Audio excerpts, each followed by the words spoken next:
I still remember vividly the first night.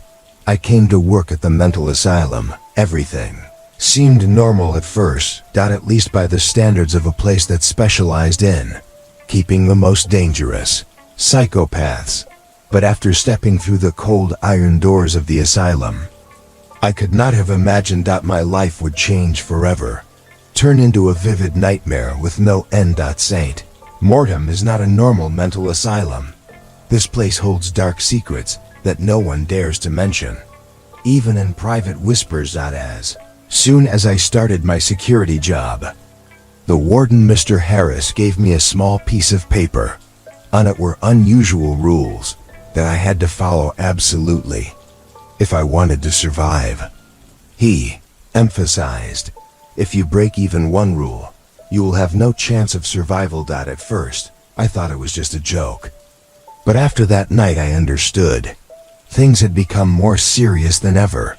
That night I was assigned patrolling Ward C. Where the most dangerous patients are kept. On paper, they are insane, but in reality, they are like monsters in human form. Ward C is always locked, and no one is allowed in, except a few special staff.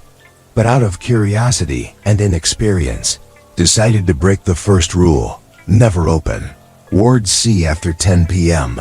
The heavy iron door opened with a screeching sound, and I stepped into the cold, dark hallway.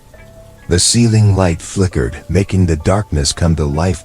Covering everything. The musty smell mixed with the smell of old blood rushed straight to my nose, making me feel nauseous. When I reached the end of the hallway, I heard a chuckle, but not a normal laugh. It was the roar of the psychopaths. A laugh mixed with madness and animalism. I recognized the sound coming from one of the cells. Red light flickered from inside the room. Created a gloomy space. I approached, my heart pounded in my chest.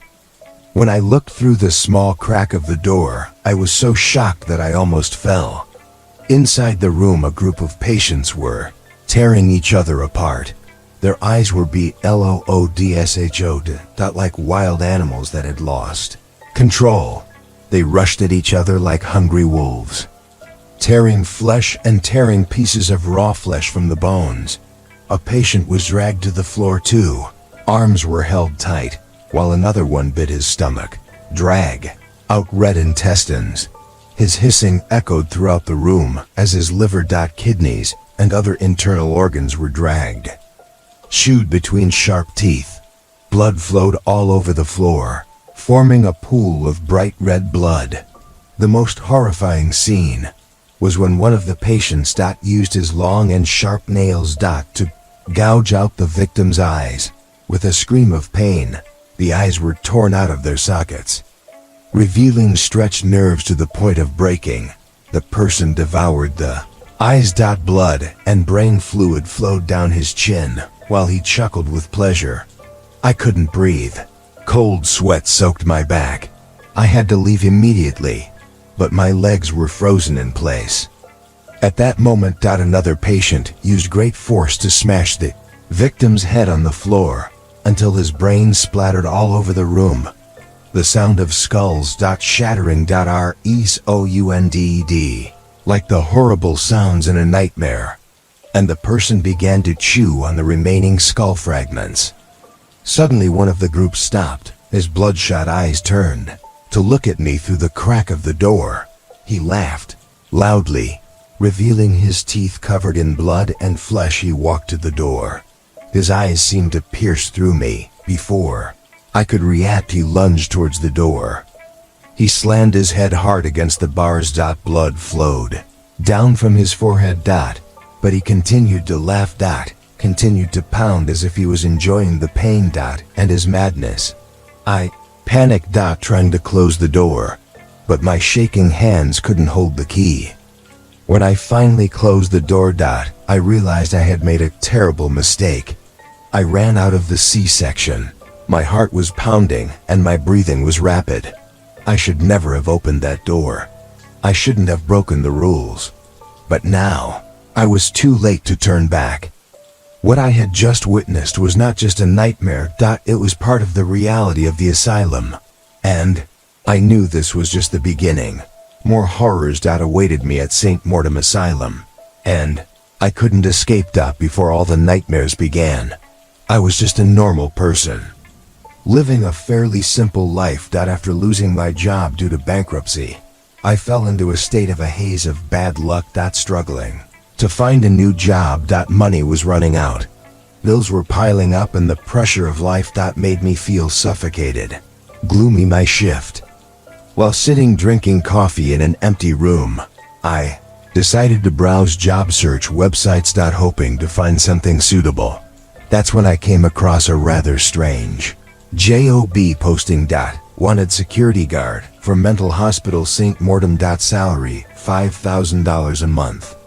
That number surprised me. $5,000 a month. For a security job guard. I couldn't believe my eyes. My first feeling was doubt. Maybe this was a scam. But after reading more, I found the contact details and address of the asylum were completely legitimate. The thought of the big money appealed to me. After all, I had nothing to do. And being a guard in an asylum was probably just sitting on guard and patrolling. There was nothing scary about it. I told myself it was just a normal job. I decided to apply, and the very next day, I got a call from a manager named Mr. Harris. His voice was hoarse and deep, but had a mysterious air. He invited me to the asylum for an interview. And to complete the formalities. When I arrived at St. Mortem, the sight before me made me hesitate a bit. The asylum was in the middle of a dense forest. Surrounded by barbed wire and large iron doors. The air was cold and gloomy. Made me feel uncomfortable. But then I thought about the big salary, and my worries gradually disappeared. Mr. Harris greeted me at the gate and led me to his office. On his desk were a pile of papers and a stack of folders. He sat down and looked at me with deep eyes and said, "We are very happy that you agreed to work here. But before signing the contract, I want to remind you of a few things. Working here is not like other normal security jobs. There are rules that you must absolutely follow. Otherwise, you may be in danger." At that time, I still did not understand what he meant. I just nodded in agreement. Without thinking much, Mr. Harris gave me a piece of paper with many strange rules. Like not opening the door to Ward C after 10 p.m. Not looking directly into the eyes of patients when patrolling, and absolutely not leaving your post. No matter what happens. I held the pen and signed the contract. Mr. Harris gave a faint smile and said, "Congratulations on joining our 5-guard team. Starting tomorrow, you will officially be on duty." The first night at my shift, everything seemed quite normal. I was assigned to patrol the outside area. And there was nothing to worry about. But from the second night, I started to feel that something was wrong. The space around the facility became stuffy, and I started to hear strange sounds echoing in the dark. Moaning, giggles, and even lonely footsteps echoing from the hallway. I told myself that maybe this was just part of the job. Every mental hospital had such strange sounds, but my intuition told me there was something waiting for me in the dark. Then on the third night, I was assigned to patrol the C ward. Where the most dangerous patients were kept. At this time, the rules that Mr. Harris had given started to come into effect, clear in my mind. But I was still subjective, thinking that it was all just to scare the newcomer. I could not have imagined that just a few hours later, I would break the first rule and open the gates of hell. When I stepped into the C area, I had unwittingly started a chain of horrifying events that would haunt me for the rest of my life. The horrifying images. Blood and utter madness in the dark were no longer empty words, but the cruel reality I had to face.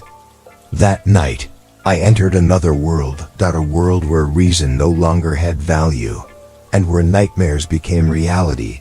My shift of my first official day I met Mr. Harris again in his office. The space in the room was still dark and cold, like the first time I entered. But this time the feeling of insecurity seemed much greater. Mr. Harris sat behind an old desk with a pile of papers and files lying around. His eyes were deep and gave off a certain it was hard to describe, a combination of experience and fear. He told me to sit down and began to talk about the rules of the asylum. His voice was slow but full of weight as if he were trying to convey something extremely important, something that if I ignored it would cost me my life. Here, we have some rules that you must follow.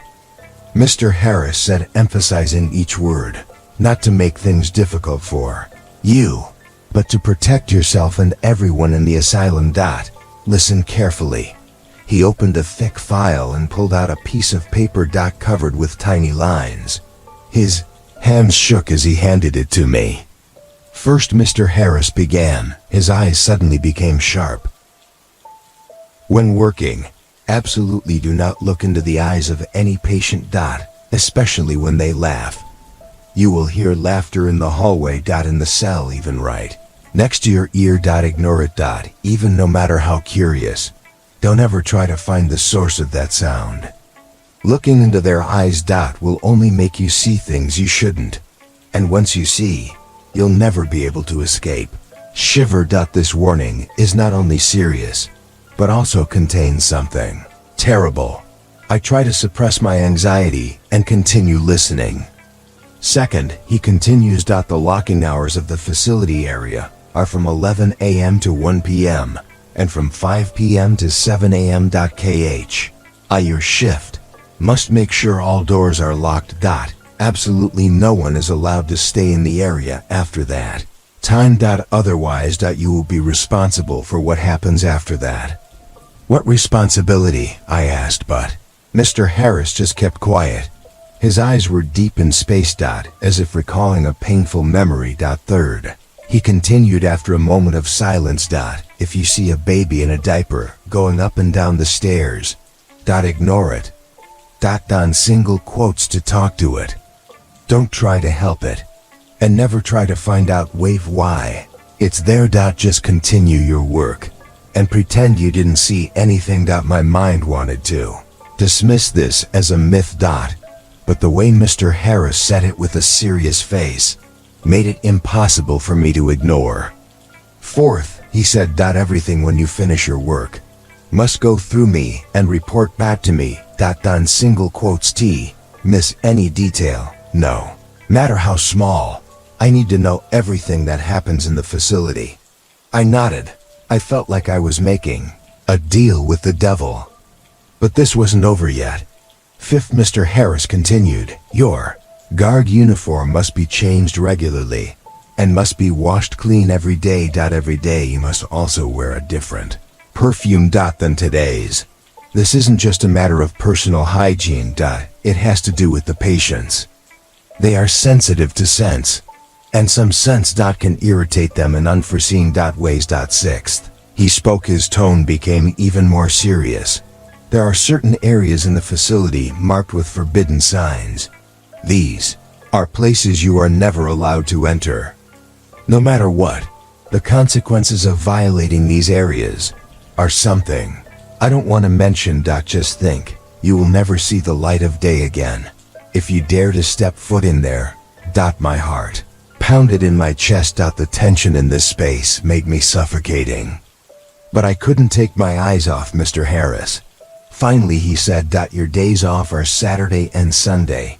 Absolutely do not come here on those days, no matter what happens. If you get any calls asking you to come in, refuse immediately and notify me. The holidays are the time for this place to readjust itself. I didn't understand what Mr. Harris meant, but his eyes showed absolute seriousness. There was no sign that he was joking. Do you understand? Mr. Harris asked. His eyes were serious. If you can't follow these rules, it's best for you to leave now. But if you're ready, remember, this isn't just a job. This is a daily battle for survival. I couldn't get the words out. Each rule, Mr. Harris said, came out like a curse. As if I was signing a contract with the devil. But curiosity, the search and desire for a job with a high salary kept me. I nodded in agreement, signed the paper in front of him, and left the office. When the door closed behind me, I could not have known that was the moment my life took a different turn. A direction where only darkness, blood and madness awaited me. The rules Mr. Harris gave were not just warnings. They were the thin line between life and death in this terrifying world. And I, without knowing what was waiting for me, entered that battle without hesitation. The first day of work at the mental hospital, a strange and heavy feeling weighed on me. From the moment I stepped into the iron gate, the cold and gloomy atmosphere covered the whole area. It seemed not only because of the weather, the sunlight was covered by thick clouds, making everything dim and gloomy. I was assigned to be on duty in the hallway west, the famous area that houses the most difficult patients. This corridor is long and narrow. The walls are moldy and old, as if they have been abandoned for a long time. The neon lights on the ceiling flicker irregularly, creating a ghostly and unstable atmosphere. I can't help but feel that I am entering a place where time and reality do not seem to exist. My footsteps echo throughout the corridor, mixed with the groans and even laughter of the patients behind the heavy iron doors. Mr. Harris's warning about not looking into their eyes still echoes in my head. I try to ignore those sounds, but it is not easy. As I approach cell number 13, a sudden chill runs down my spine. Something inside the room catches my attention. Perhaps it is the feeling that someone is watching me. I pause for a moment, and then look at the small window of the cell. The light from the corridor through the window, creating a shadowy shadow. There was someone or something standing near the door. I couldn't see the face of the person inside, but their eyes shone in the darkness, sharp and empty. A shiver ran through my body. Those eyes didn't just look, but seemed to be peering into my soul, making me feel an indescribable fear. I immediately remembered rule number 1. Don't look the patient in the eye. Quickly turned away. My heart was pounding in my chest. I felt like I had just escaped something terrible. The laughter in my head was still ringing non-stop. I tried to stay calm. I kept walking. I tried to forget that haunting gaze. When I reached the end of the hallway, I heard something like small footsteps echoing from the nearby stairs. I looked curiously towards the stairs, and there I saw a baby. It was wearing a dirty white diaper, and its big round eyes were terrifyingly empty. The baby didn't say anything. It just walked back and forth on the stairs, as if searching for something. Remembered rule number 3. If you see a baby in a diaper going up and down the stairs, ignore it and don't talk to it. I took a deep breath. I tried not to stare too long and kept working, but the baby's small footsteps kept echoing in my head, as if they were tapping on my brain, my mind beat by beat, making me unable to concentrate. While I stood there, the child suddenly stopped, turned back to look at me with empty eyes. He didn't blink, just stared at me as if he wanted to say something, but no words came out. I felt the blood in my body stop flowing. Fear surrounded me, almost suffocating.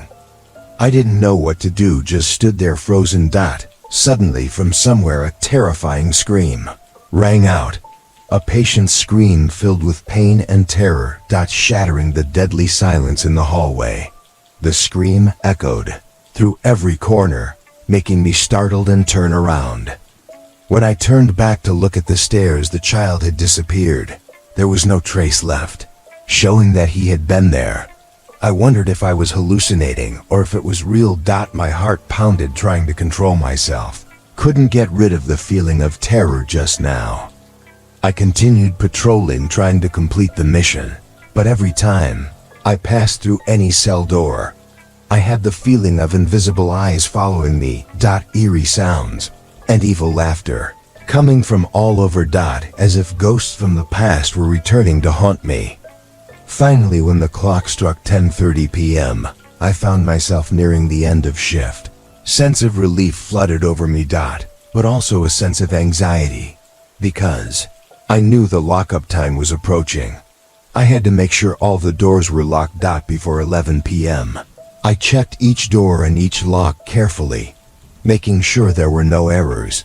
When the clock struck 11, I slammed the last door, and heard the bolt click, an eerie silence fell over St. Mortem Asylum, only the wind whistling through the windows, and the distant moans of the patients. I breathed a sigh of relief, it felt like I had just escaped a nightmare. But as I prepared to leave the ward abyss, I suddenly realized something terrible. There was a door still open, the door of cell number 13, where I had seen that strange gaze. Fear besieged me again. I didn't know how this door had opened, but I knew one thing for sure: I couldn't let it be. I stepped closer, my heart was pounding. In my chest, the room was dark, there was no light. Before I realized anything, a sinister laugh rang out from the darkness, bringing me back to the strange rules that Mr. Harris had spoken. A terrible fear erupted when I understood that I had broken the first rule. I looked into the patient's eyes, as soon as I realized that I had broken the rule, fear began to spread throughout my body like a fever. Room number 13 seemed to breathe out madness and death. The patient inside was no longer standing still. He began to scream and smash, and kept making sound of terror, as if being tortured. My heart was pounding, cold sweat was running down my forehead. I knew what I had to do, immediately report to Mr. Harris. I picked up the walkie-talkie with a trembling voice, reported the chaos in cell 13, and apologized profusely for breaking the rules. Mr. Harris, I apologized. I made a mistake. I looked into the patient's eyes. I said I hoped he would come quickly, in a few minutes that seemed like a lifetime to me. Mr. Harris and a group of other security guards quickly appeared. He kept a cold face and said nothing when he saw the door to cell 13 wide open, with the patient completely out of control inside. That patient, a middle-aged man, with a bushy beard and bloodshot eyes, screamed, jerking and banging on the cell door. He banged his head against the wall. Blood started to run down his face, but he didn't seem to feel the pain. The security guards had to use all their strength to restrain him, but the madness in his eyes made me shiver. Hold him and don't let him escape. Mr. Harris was cold. His voice was cold and merciless. The staff used ropes to tie the patient, but his madness made all efforts meaningless. He thrashed and screamed incoherent words, foaming at the mouth. Then suddenly he began to bite and tear at his will body. He jerked the flesh of his arm, chewing and swallowing it brutally and without any humanity. One of the security guards shot a dose of anesthetic into the patient's neck, but it didn't work immediately. The patient started screaming. His eyes rolled back, hitting his head so hard against the wall that his skull almost popped out, but he kept screaming. Finally, after a second stab, the anesthetic started to take effect. He slowly fell to the ground, but even then, his mouth was still moving meaningless words. Haunting. Mr. Harris turned to me with an emotionless gaze, only cold and hard. This time, I would let it go because this was your first mistake, he said. But remember, if you do it again, there will be no forgiveness. What you just saw was only a small part of what a violation of the rules could lead to. I nodded, trying to suppress the fear that was rising welled up in my heart. What I had just witnessed, from the patient biting himself to Mr. Harris's cold handling of the situation, made me understand that this was not a normal job. After the situation was under control, I finished the shift, trying to do everything exactly as prescribed. I returned to the security office, writing a report on the incident, feeling relieved when the shift finally ended.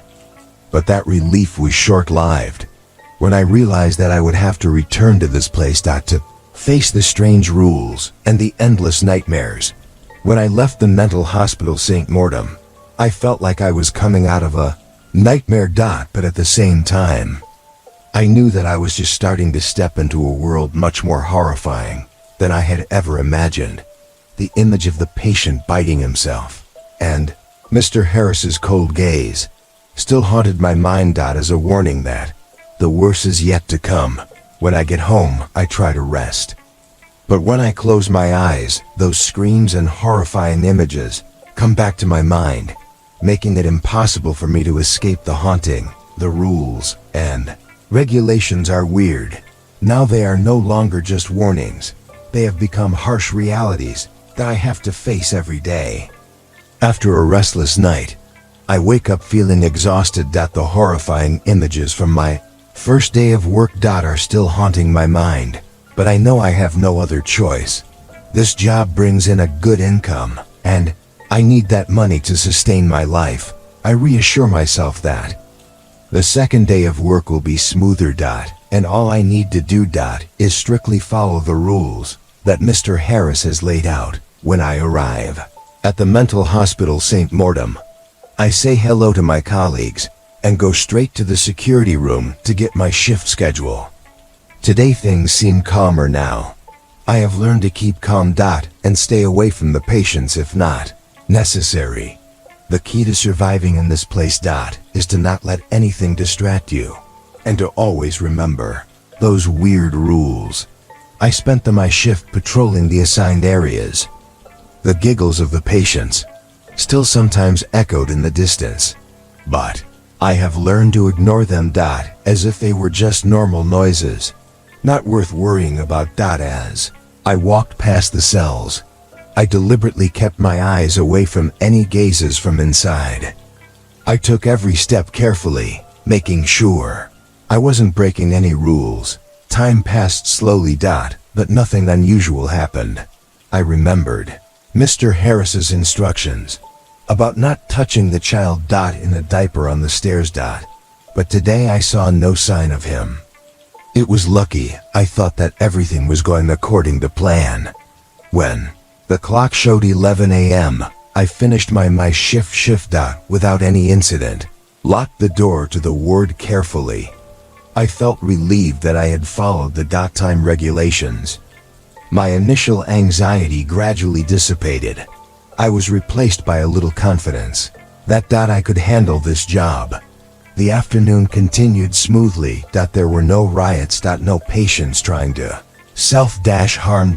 And no sign of the mystery child that I had been warned about. Everything was strangely peaceful. But I didn't let this peace let my guard down. I still followed the rules carefully, not missing any detail, no matter how small. When my shift ended at 5 p.m., I returned to the security office to write a report on the day. No incidents of note. Mr. Harris appeared to check my report. Nodded in satisfaction and told me I could go about. No scolding, no warning. It seemed like he had noticed. I had learned my lesson from yesterday. I came home feeling much more relaxed and at ease. It seemed like this job wasn't as scary. As I had thought. As long as I followed the rules. The second day of work went smoothly, and I started to feel confident that I could manage in this strange environment. However, I still have a vague anxiety, as if something is waiting ahead. Something I can't quite figure out. But at least until now. Everything is fine, and I can rest assured that. I have made it through another working day. Without encountering any danger. Tuesday started with a feeling of unease in my heart, but I quickly put it aside. After 2 days of working without any major incidents, I started to become more confident. Somewhat subjective. That my shift I changed my uniform as usual. But in my haste, I forgot the 5th rule. Change my perfume. I just sprayed on the perfume I used yesterday and quickly walked out of the house to the mental hospital. When I arrived, everything seemed normal. But the feeling of unease started to rise again. Entering the patrol area, I felt a chill run down my spine. Mr. Harris's weird rules still lingered in my mind, but I told myself that if I just followed them, everything would be fine. But today was different. While on patrol, I accidentally walked through a restricted area that I didn't recognize right away. It was a dark and damp hallway with dim lighting that seemed to swallow everything. A feeling of dread came over me when I realized I had violated Rule 6. My heart was pounding, but curiosity overcame my fear. I told myself I would just take a quick look and quickly leave. Stepping into the restricted area, I was drawn to a heavy metal door, closed with a heavy lock. I don't know why. I decided to open it. When the door creaked and slowly opened, I felt the air around me become stuffy. As if this place contained something disgusting. Unthinkable. Inside was an old laboratory technical with medical equipment scattered everywhere. A strong stench rushed into my nose, making me want to vomit. On the old hospital beds, patients were tied up. Their mouths were tightly breathing. Their eyes were white. Faint moans echoed. They were attached to strange machines. Wires and tubes were inserted into their flesh. Like giant centipedes. I moved closer. Coulden. Single quotes T. Take my eyes off the scene before me. A patient struggled. His mouth growled like a beast. Their flesh seemed to be decomposing. Blood and pus oozed from the festering wounds. They were no longer human. They were deformed creatures. Monsters in human form. Suddenly, a growl rang out from behind, making me turn around in shock. Before my eyes was a terrifying monster, a creature with a twisted shape, skin as white as a corpse, bloodshot eyes, and a wide mouth full of sharp fangs. It looked like a product of nightmare. A hideous combination of human and beast. Blood dripped from its mouth as it approached me silently. In a panic, I tried to back away, but my foot caught something on the floor. I fell hard onto the cold ground. And saw another horrible scene. The patients in the lab began to riot. They struggled frantically, trying to tear the ropes. A few managed to escape, and like wild animals, they rushed at each other. Biting and eating each other in a frenzy.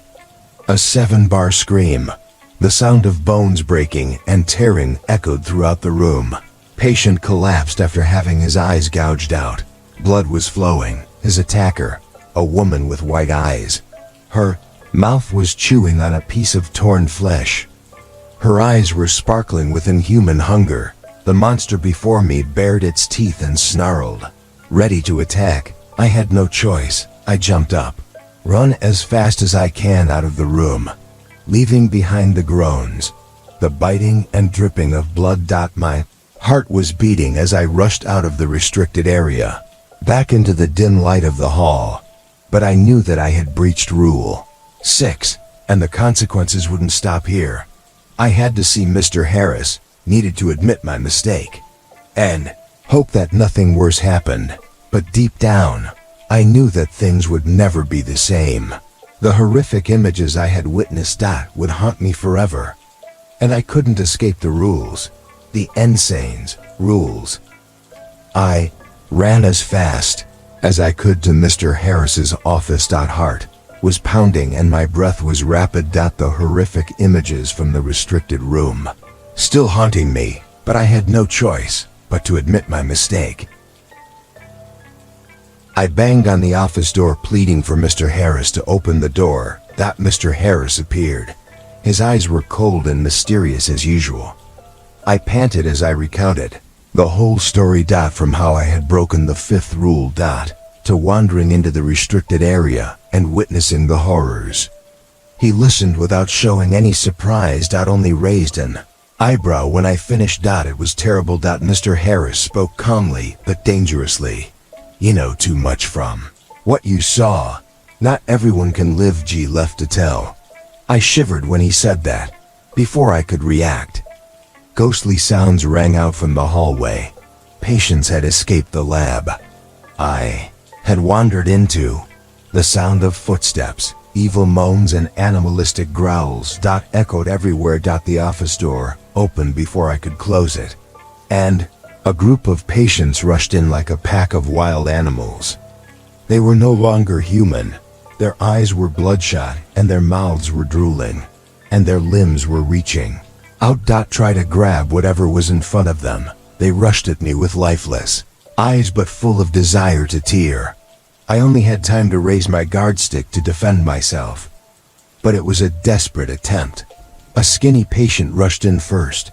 Her sharp nails like animal claws scratched at me, tearing at my flesh. I screamed in pain. Tried to use the stick to push him out, but he was too strong. His eyes were white. His mouth bit into my shoulder, and I felt it clearly, sharp teeth piercing deep into my flesh. I staggered, but before I could react, another patient pounced. This one was bigger. Probably used to be a strong man. Before he turned into this monster, he used his bare hands to crush another patient's head and chewed furiously. Blood splattered everywhere. He tore another patient in half. As if it was just a rag doll, and threw the flesh everywhere. The sight before my eyes drove me crazy. I tried to fight back with a stick, hitting those who were rushing at me. But each blow only made them crazier. I was scratched and bitten. Blood flowed out from wounds all over my body. The smell of blood stimulated them, making them even more violent. Just when I thought I would die at the hands of these monsters, Mr. Harris appeared with a gun in his hand. He said nothing, just coldly raised the gun and started shooting at the patients. The gunshots rang out like deadly explosions, and each patient fell under the barrage of bullets. Blood splattered, bones shattered under the force of the gun. But even as Mr. Harris defeated a large number of patients, things did not calm down. Suddenly, I felt a change in the air. The scent from my shirt seemed to spread throughout the room, and it not only stimulated the surrounding patients, but also made them even more insane. I had violated the fifth rule, and the consequences of this were clearly visible before my eyes. The remaining patients, the ones who had not been defeated, began to rebel more than ever. Their eyes went wild. Teeth bared, and they rushed at Mr. Harris like hungry wolves. He tried to fight back, but the scent from my shirt seemed to make them invincible. One by one, they attacked Mr. Harris, tearing, biting and eating. A giant patient with extraordinary strength broke his bonds. And lifted another patient came up and bit him on the neck. Blood spurted out like a fountain. Splashing on the walls and floor. He chewed on the head of the unfortunate patient. The sound of bones cracking made me feel sick, but I didn't dare turn away. He threw the headless body on the floor, and his bloodshot eyes turned towards me. I had no choice but to run. Leaving Mr. Harris screaming in pain, I dashed out of the room, trying to find a way out of this nightmare. But the horrible sounds were still echoing behind me. The gunshots. The growling, the biting, the sound of bones shattering. I had broken the rules, and now I could only run away from the punishment that awaited me. I ran down the dark hallway. The rapid breathing sounded like the beating of a heart that was about to explode in my chest. Everything around me became chaotic. Horrific sounds echoed throughout the walls of the psychiatric ward. Scene. The horror. Of the Forbidden Laboratory still haunts my mind, and now that nightmare is spreading. I run to the security guards, gathering area. Where everyone is ready, but no one could have expected that this riot would happen so quickly. One by one they hold guns and anesthetic sprayers, ready to face the insane patients rushing in. The air is thick, with the smell of blood and gunpowder, making everything suffocating and extremely tense. Scream of horror rings out from afar. Then suddenly from the dark corners of the area, patients begin to appear. Their eyes are bloodshot. Their faces are distorted and their bodies are covered with wounds. But they do not feel any pain. They are like living beings driven by endless hunger, rushing at us like predators. The sound of gunfire rings out as the security guards fire in unison. Each bullet pierces. The body madman. Blood splattered on the walls and floor. But the bullets didn't seem to slow them down. They kept charging. Screams and growls were heard everywhere. A patient was shot down right before my eyes. But before he could fall, he managed to bite off another staff member's neck. Blood flowed from the wound like a stream. The staff member collapsed in pain. His screams faded. When another patient rushed in and ripped open the stomach. Intestines spilled out and were dragged across the floor. Like a pile of rotten trash. A terrible rage was unfolding right before my eyes. Patients with overwhelming strength, breaking all barriers, ripping the guards to pieces. A patient, tall with mottled skin, red eyes like hellfire. Broke his chains and rushed into the middle of the staff. He used his bare hands to lift one up, tall. Then slammed it hard on the floor. The guard's head cracked open, blood and brains splattered everywhere. He didn't stop. The huge patient picked up the body, ripped open the victim's chest, grabbed out the still beating heart. Then brought it to his mouth and chewed it greedily. The sound of bones and flesh being crushed resounded loudly in the wind, making me want to vomit. But I couldn't take my eyes off that scene. He threw the guard's body to his side. Like a broken toy, then continued to rush into the panicking crowd. Other patients were no less savage. They tore and gouged out the eyes and guts of the security guards. Pieces of flesh were torn out and devoured in a frenzy. Screams rang out everywhere. The sound of broken bones, the sound of blood gushing, all blended into a hellish soundtrack. In a desperate effort, the security guards tried to resist, firing their last bullets. But it seemed nothing could stop this storm of madness. The anesthetic sprayers were turned on. Spewing thick white smoke. But even they. Could not calm the rage of the patients. Saw one of my colleagues being pinned to the floor. A patient bit his neck. Blood gushed out like a faucet. He struggled in pain, but seconds later, he collapsed, eyes wide open in a terrifying death royal. Another body was torn in half. Internal organs were exposed and dragged around like toys. The riot had spread. There was no way to control it anymore. Everything was collapsing before my eyes, and I could only watch helplessly and ferfully. As everyone around me was taken down one by one. Blood was flowing on the floor.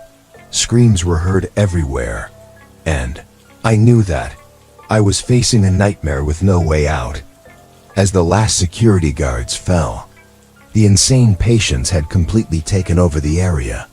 They were madly tearing apart the corpses, chewing the remaining flesh and organs. Creating a hellish scene on earth. In my panic, I could only try to run away. But there was no way to escape the unfolding nightmare. I realized that I had violated too many rules, and now I was just a prey in the eyes of those insane people. No way out. No hope. Hope. Only brutality and death remained. Awaiting me in the darkness. The growls of the madman. Echoed in the air. Like the call of hell. Everything was dark. Only the faint light from the broken lamps remained, and my hurried footsteps echoed in rhythm. Like a countdown. To the hour of death. I ran, my hand still clutching the bloody cane. My heart pounded in my chest. Cold sweat ran down my spine. Every corner I turned, there were red eyes watching. Sneaking laughter. Savagely echoed in the darkness, accompanied by the stench of blood.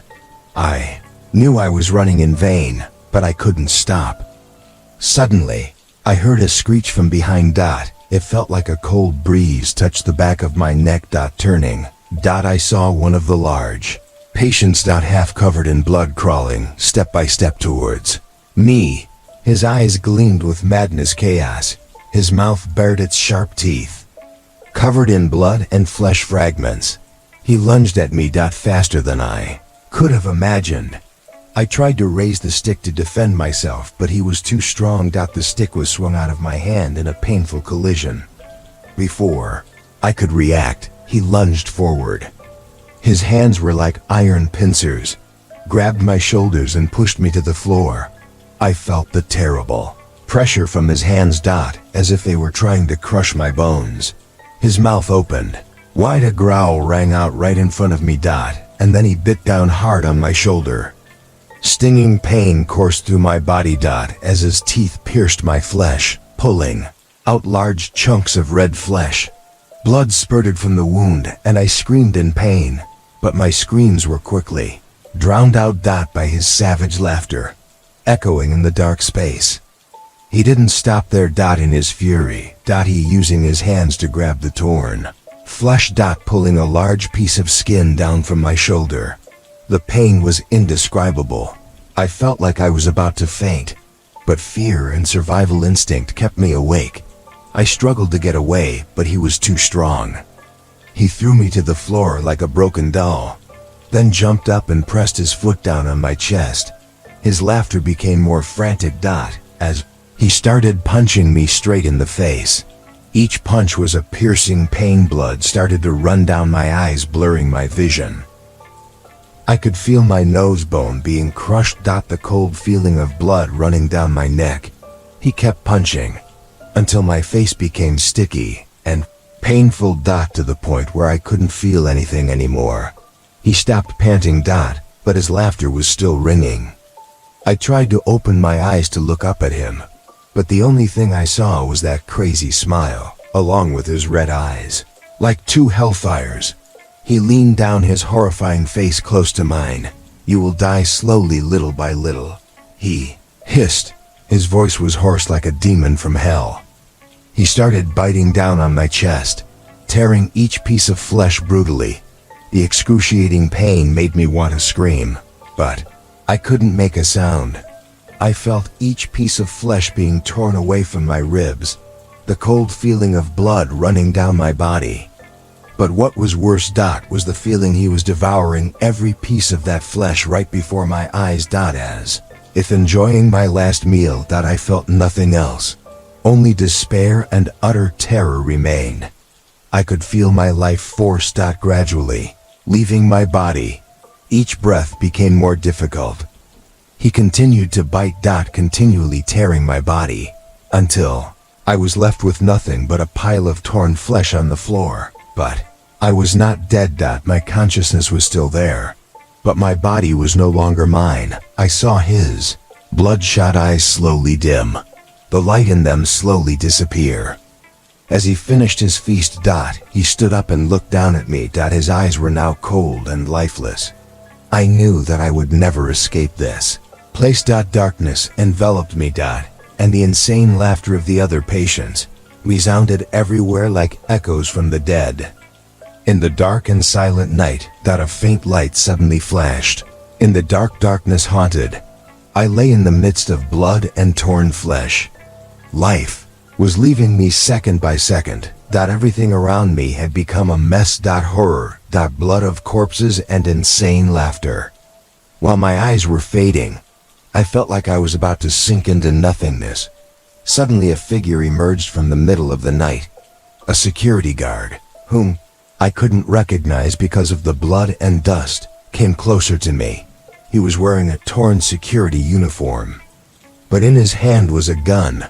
The light from his flashlight illuminated his face, full of worry and determination. He collapsed beside me. His face showed pain and determination. As if he was trying to save every last bit of my strength. Hold on, we will get you out, he said. His voice was serious and tense. He quickly used a first aid kit to bandage the wounds on my body. Although there was not much I could do. My condition was so severe, I could only feel pain and fatigue. but his light was the only source of motivation. I continued to fight through the pain and despair. The sound of gunfire and growls still echoed everywhere.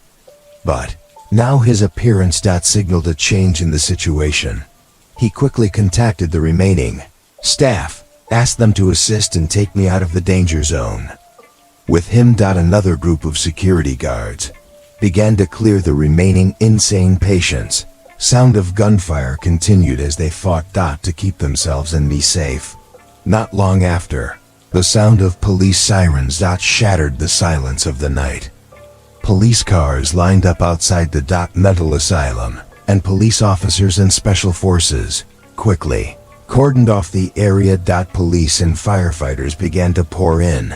They brought along equipment and weapons gas needed to quell the riot. The flashing lights from the police and flashlights illuminated the dark corners. Created eerie shadows on the walls. I was put on a stretcher and the paramedics began to attend to me immediately, while the police officers and security guards continued to fight the rioting patients. I was put in the ambulance. The smell of antiseptic and the sound of medical equipment made me feel a little reassured, although my body was still in unbearable pain. On the way to the hospital, I felt like I was drifting in a dream. No sense of time or space. The pain kept reminding me of the terrible reality I had just experienced. The ambulance rushed by. The siren blared continuously. And the light from the police lights shone through the small windows. When the ambulance arrived at the hospital, I was taken to the emergency room immediately. Doctors and nurses rushed to work to save my life, removed badly injured parts, stitched up my wounds, and gave me blood transfusions while they tended to me. I could hear the doctors sighing. The machines and the urgent conversations. After a long time in the emergency room, was taken to a hospital room to rest and recover. Despite the pain, I felt a little relieved. Knowing that I had been saved from the nightmare. But my mind still could not forget the terrible scene of the previous night. The memories of blood and the madness and death still haunted me. And as I lay in the hospital bed, looking up at the ceiling of the white ceiling, I could not help but think that although I had escaped death, the nightmare continued to haunt me. Not only in my sleep, but in every moment of my life. As I slowly recovered in the hospital, the truth of what had happened in the asylum began to become clearer than ever. Under the protection of the police and the care of the doctors, I had enough time to look back on the horror that I had experienced. But what I discovered from the investigations and interviews about the asylum was not just a simple nightmare. It was a dark and horrifying secret that I had never imagined. When the investigations began, I gave all the information I know about that terrible night. The investigation team and the police have begun to collect evidence from the scene. During that process, I had the opportunity to meet the investigators and the doctors who worked all night to help me, and they began to expose the terrible truth about the operation of the mental hospital. In fact, this mental hospital is not simply a place to treat mental patients.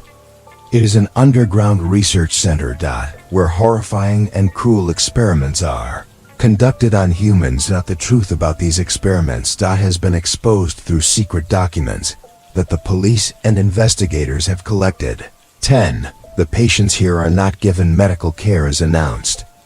Instead, they are turned into guinea pigs for unimaginable research. Sleepless experiment. One of the most terrifying experiments is the sleepless experiment. The mental hospital used patients as experimental subjects to see the effects of sleeplessness on the mind and body. Their nature. These patients were forced to stay awake for days, even weeks. They were psychologically tortured with constant stimulating sounds and horrifying images, leading to a state of complete insanity. Survivors of these experiments often became insane. No longer able to distinguish between reality and fantasy. 2. Monstrous implants. Mental asylums also performed gruesome experiments on mental patients, especially pregnant women. They were implanted with monstrous devices and objects to observe their effects on their health and mental state. Some pregnant women were not even allowed to give birth, and babies were taken out of their mothers. WOMBS. To serve other terrible purposes. 3. Butchering and organ trafficking. An unimaginable horror was the kidnapping and dissection of children. Their internal organs were removed and sold on the black market for money. Maintain the mental hospital. The doctors and staff there turned children into subjects for cruel experiments, making them sacrifices for unethical research. 4. Other experimental subjects. Besides the gruesome activities in the mental hospital, also participated in testing drugs and toxic chemicals on patients. These drugs were not carefully tested and often caused serious side effects, even leading to death. Patients who were no longer able to resist were used as experiments for other research. Without consent or protection of rights. 5. Cruel interns. Young interns and staff were also forced to participate in experiments and these cruel acts. They were assigned to monitor and control the experiments, but many of them became mentally unstable and committed violent acts themselves, leading to death of many patients. When this information was exposed, society could not believe their eyes. Police widened the investigation and sealed off the entire asylum. Hundreds of staff and doctors were arrested, and horrifying evidence of cruel experiments was made public. Meanwhile, I became part of this horrifying story, and although I was saved, the memories of the nightmare still haunt me. Sometimes I feel I am still trapped in the darkness of the asylum, and the memories of cruelty continue to haunt me. In the end, the story of the asylum was not just a nightmare of a night, but a painful lesson in the cruelty and corruption of secret organizations where people become test subjects in the hideous games of power.